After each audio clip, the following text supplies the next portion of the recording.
All right, guys, fire away. TJ Haas didn't practice today. Yeah. An update on what's going on there. Yeah, I'm allowed to just say whatever, aren't I? Sure. So TJ had surgery a couple weeks ago. We should have him back next season. He's gonna have to. No, I'm kidding. That's good reaction. That's good reaction all around. We're like, wait, what happened? He came today. No, he's a couple weeks away. He just had to have a little scope on his knee, so he's great. It was just he was having some pain, and so we kind of were debating about whether to just manage it through the whole season or just try and clean it up, and so we cleaned it up. And it seemed like a great decision 2 weeks ago, and now since he missed the first week of practice, it's just so awful not having him out there. But it is giving some other guys a chance to run this point. It's giving Connor Harding a chance to work the point, which is really important for us. And Blaze Yield has actually had a great 2 practices so far today, and TJ will be back here in 10 days or so. It's all good. Have you got an answer back on those redshirt opportunities? No, we haven't. I don't know what's going to happen with those.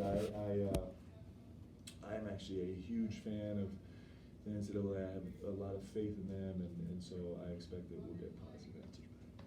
What are some of the goals you're looking to accomplish here in training camp now that practice is paused? So we just have a lot of things to figure out right now. So it's just with our roster, it's just an interesting spot with TJ and Zach, and Zach out right now, and then we kind of have this little, part of the roster we're trying to figure out what's going to happen with, and then with Yoli missing the first 9 games, there's just it just is. We just have to we're just dealing with interesting roster feel right now in terms of trying to figure out how we're going to play and what we're going to do and how we're going to communicate. That's like a secondary issue. Right now what's fun is just getting to be on the court with these guys. I spent the last 2 weeks literally straight traveling.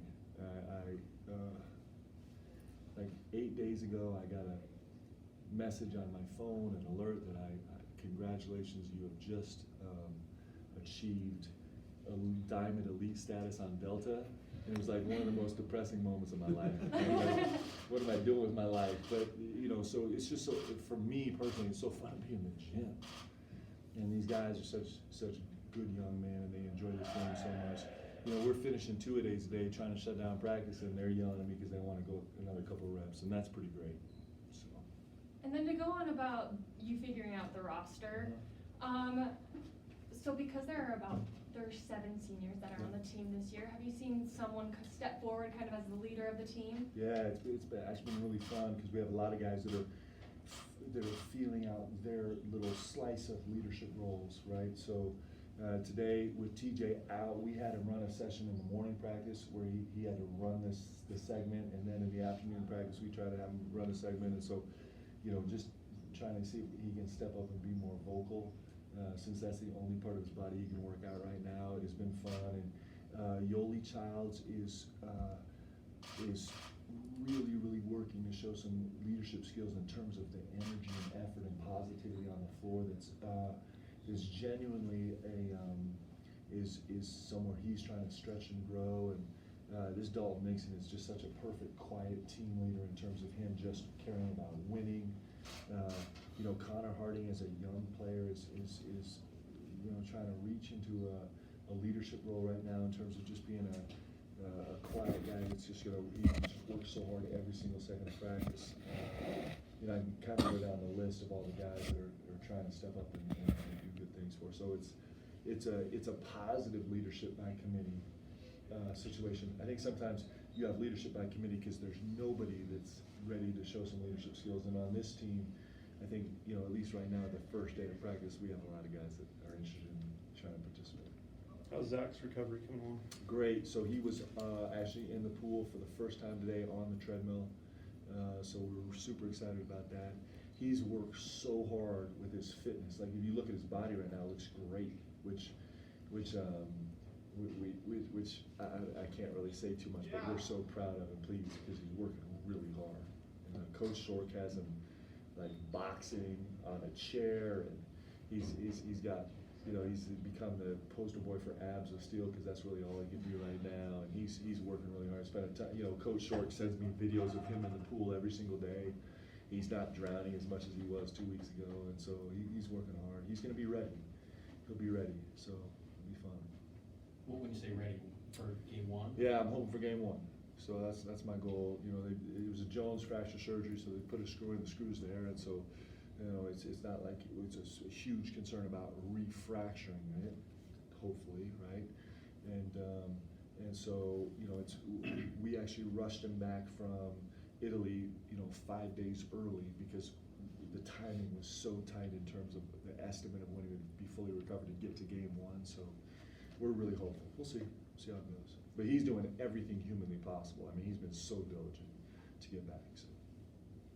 First time we talked to you since the schedule came out, would you comment on that and the work that Cody did on getting it organized? Yeah, I mean, Cody and Bobby, you know, slaved away on the schedule. And actually, a lot of the schedule was done. Coach Rose left us a great schedule. We just had to fill in some pieces, and we had to, you know, late we had to kind of rework some stuff just because we wanted to shuffle a couple things timing-wise, but we're excited about it. It's a hard schedule, guys. I mean, it's really hard, and that's what we live for, right? To go play.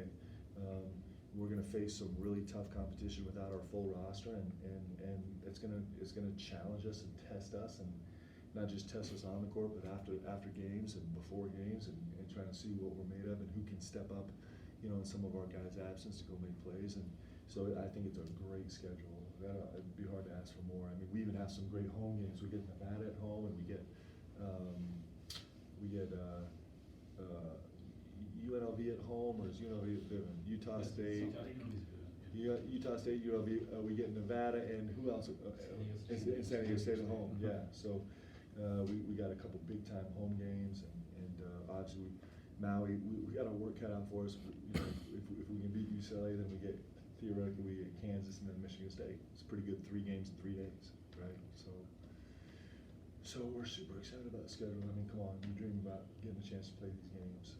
So Knowing that Yoeli's going to miss those first 9 games, will you, I don't know, limit him at all in the preseason, like working him out with the first team, et cetera? It's just going to be complicated to manage. I don't know yet. Like, I keep thinking about what's the right thing to do. If you guys have suggestions, please help me out. My plan is we're looking at legally changing Yoeli's name so that we can actually plan those 9 games. So don't tell anybody that, but that's the plan. So we're thinking about putting all the letters backwards or something. That would be the best solution right there.